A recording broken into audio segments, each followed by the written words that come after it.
Price Lord. இந்த நாளில் கூட ஏசுப்பா உங்களுக்கு கொடுத்திருக்க வார்த்தை என்னன்னா, சங்கீதம் 138 வசனம் 3. நான் கூப்பிட்ட நாளிலே எனக்கு மறு உத்தரவு அருளினீர், என் ஆத்மாவிலே பலன் தந்து என்னை தைரியப்படுத்தினீர். ஆமீன்.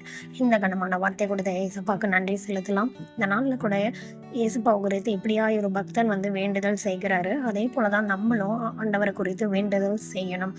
நம்ம அநேக தரம் சோர்ந்து போயிடுறோம். நமக்கு எதுவுமே நடக்க மாட்டேங்குதுன்னு சொல்லி அநேக தரம் நம்ம சோர்ந்து போய் காணப்படுகிறோம். நான் ஏசப்பா நம்மளை ஒரு நாளும் நோக்கி பார்த்துட்டு தான் இருக்காங்க. நம்மளோட தேவைகள் என்ன என்பது அவருக்கு தெரியும்.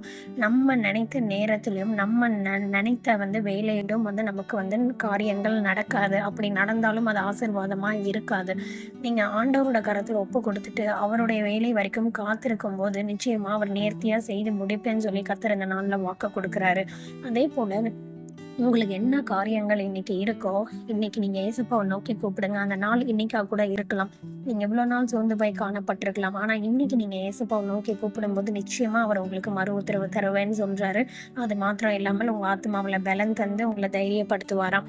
அநேக தரம் சோர்ந்து போயிடுறீங்க, பலன் இழந்து போயிடுறீங்க, பயப்படுறீங்க. நமக்கு இது நடக்குமா நடக்காதா, நமக்கு நல்லதே நடக்க மாட்டேங்குதுன்னு சொல்லி சோர்ந்து போய் காணப்படுறீங்க, பலனை இழந்து காணப்படுறீங்க. ஆனா ஏசப்பா சொல்றாங்க, நான் உனக்கு பலன் தர ரெடியா இருக்கேன், நீ ஜெபம் பண்ணு அப்படின்னு சொல்லி ஏசப்பா சொல்றாங்க.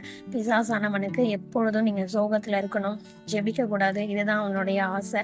அதனாலதான் உங்களை அநேக தரம் அவன் டார்கெட் பண்ணி நோகடிச்சுட்டே இருக்கான். நீங்க அந்த டைம்ல என்ன பண்ணணும், முழங்கால் போட்டு ஜெபிக்கணும். அவன் எந்த அளவுக்கு உங்களை நோகடிக்கிறானோ, இன்னும் நீங்க அதிகமா ஜெபிக்கும் போது நிச்சயமா கர்த்தர் உங்களை விடுவிப்பாங்க.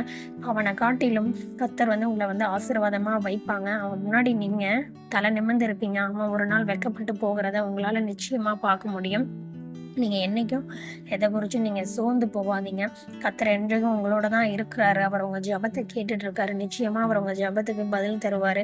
இன்னைக்கு உங்க வேண்டுதல் என்ன என்பதை ஆண்டவருக்கு தெரியப்படுத்துங்க. ஏன்னா அவர் உங்களுக்கு சொல்றாரு, நான் உனக்கு மறு உத்தரவு கொடுப்பேன், நான் உனக்கு ரெஸ்பான்ஸ் பண்ணுவேன் அப்படின்னு சொல்லி ஏசப்பா சொல்றாங்க.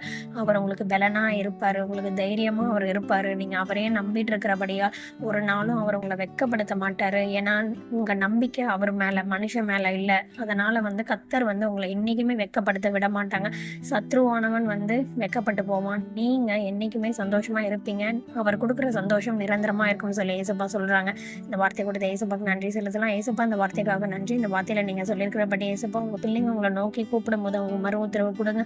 அவங்க ஆத்மாவுல பலன் தந்து அவங்களை தைரியப்படுத்தி நடத்துங்க. அவங்களுக்கு தேவையான ஆசீர்வாதத்தை நீங்க கொடுத்துட்டீங்க. நான் நம்புறேன், விசுவாசிக்கிறேன், தாழ்த்துற வெறுமையாக்குறேன். மீன் பிரேசுவின் மூலம் ஜெபிக்கிறேன் நல்ல பிதாவே, ஆமென். நாளைக்கு இன்னொரு பைபிள் பஸ்ஸோட உங்க எல்லாரையும் மீட் பண்றேன். God bless you all. Please like, share, subscribe and comment. God bless you.